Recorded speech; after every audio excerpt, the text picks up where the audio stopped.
Number 1. Mother of one, Esra Aryan, was only 38 years old when she went missing on February 23, 2011. She was last seen leaving her home in Glondalk in West Dublin in the morning, only to mysteriously not be seen again. She was driving the family car, a silver Renault, registration number 08D23067. This CCTV footage, which is the only footage we could find, showed the moment the police discovered her car. It was located outside Promenade in Bray, Co Wicklow, where it was parked at 9:55 that morning. The police then took the car away for investigation. Her heartbroken family believe that she must have been abducted at some point between her setting off from home and the discovery of her car later that morning. Now this CCTV footage showed the car at 8:40 that morning, not too far from where the car was eventually found. Now like I said earlier, getting any CCTV footage of this case was extremely difficult. The one footage we couldn't get access to was the moment the car was parked, which is quite frustrating as that could lead to questions of did Esra get out of the car alone? What was her body language like? Which direction did she head? I'm not sure if that video is public, but we couldn't find it. Now being near the seaside, you would also think they would have CCTV following her every movement, with CCTV outside shops etc. According to the family, the grainy footage could reveal the identity of her abductor, who might have been driving the car. They are now seeking help from specialists who may be able to enhance the quality of the CCTV footage to enable the person at the wheel of the car to be positively identified.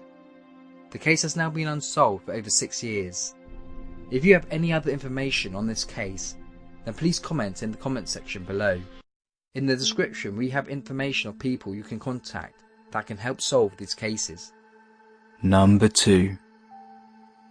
In August of 2016, 17-year-old Enrique Rios began to attend the Northern California construction program in Woodland, California. What was unique about this program was that it gave students who were at high school a chance to go to school in the morning and then earn money in the afternoon at the construction program. The program was used to help students that are on probation, such as Enrique, to try and set them on the right path to life by getting them to do hard work and at the same time earn some money. Life couldn't seem to get any better for Enrique. He was happy.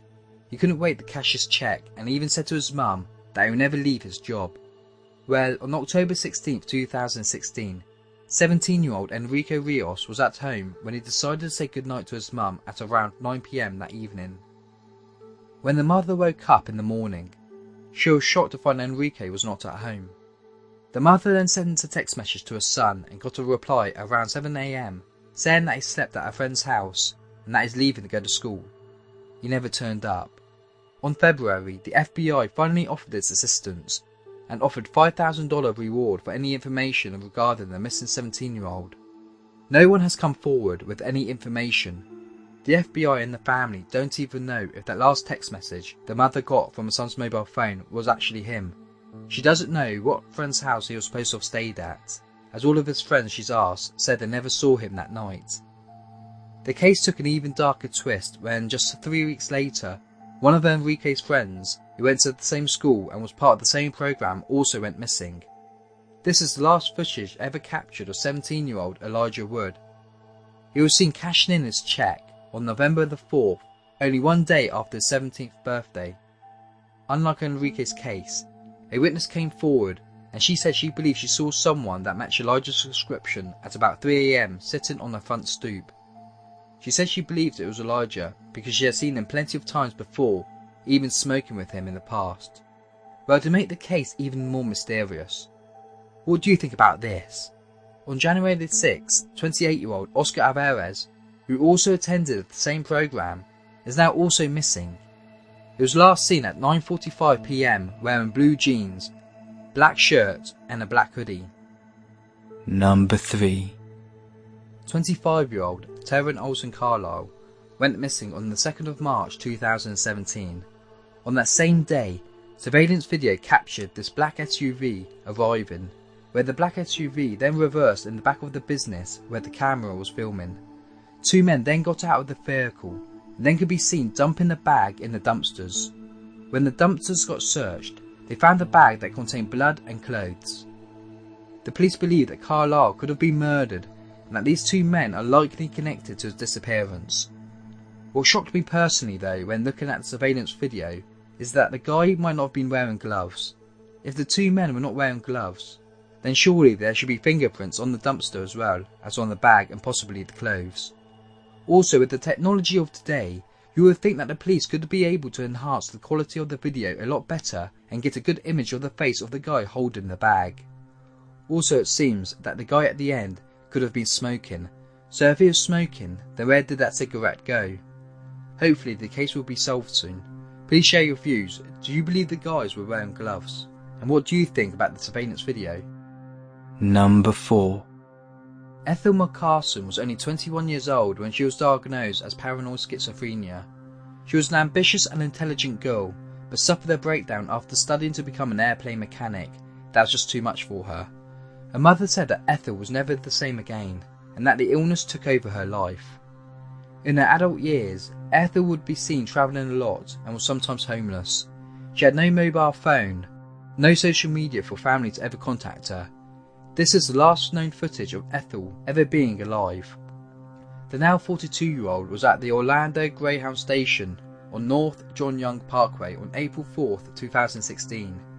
The surveillance video captured her walking through the bus station. She was then seen walking outside the station like she was waiting for someone. A lady in red then appeared and started talking to Ethel. It's not clear whether they knew each other, but judging how Ethel just walked past her, it's likely they were just strangers. A man then appeared and looked at their direction. Not long after, the surveillance camera picks up a white car entering the car park, and then Ethel gets up, and then it looks like she goes to the direction of the car. It's not sure, though, if she ever entered the car. 2 days later, her naked body was found in the woods. She was mutilated. Investigators believe that she was murdered possibly within a day of entering Orlando, so it's crucial that the police can identify who the lady that was talking to Ethel is and who the driver was. It's been over a year now since the murder, and the case is still unsolved. Number 5. Jesse was only 19 years old when he travelled to Chicago with a group of 14 other students at his university to attend a college model United Nations conference, where he was among another 1,200 students. On November 20th, 2006, Jesse phoned his mum to tell her that he was having a blast. On the final day of the conference, the organisers hosted a party at a hotel not far from where Jesse was staying at, the Sheraton Hotel. In the early hours on 21st of November, there was a mock emergency meeting where all the students had to attend at about 2:30 AM. This was the last footage ever seen of Jesse. He was wearing a green jacket, blue jeans and a white t-shirt. No footage though was ever captured of Jesse leaving the hotel. One of the students said it was possible that Jesse used the staff door that other students used. The door was out of range for the surveillance cameras, so that could explain why there was no footage of him leaving the hotel. By the time the police were alerted that Jesse was missing, most of the students were on their way back to the hotel. It was only after his roommate noticed that Jesse was not in his bed in the morning, which he thought was bizarre. The police feared after a few days of not being able to find Jesse that it was possible that maybe Jesse, who might have been drinking that night, might have fell into the Chicago River while walking back to his hotel. His hotel was opposite the river. The police searched the river but never found his body. His family though believe he could have met foul play while walking back to his hotel, and that his killer or killers could still be walking free somewhere, waiting to attack someone else.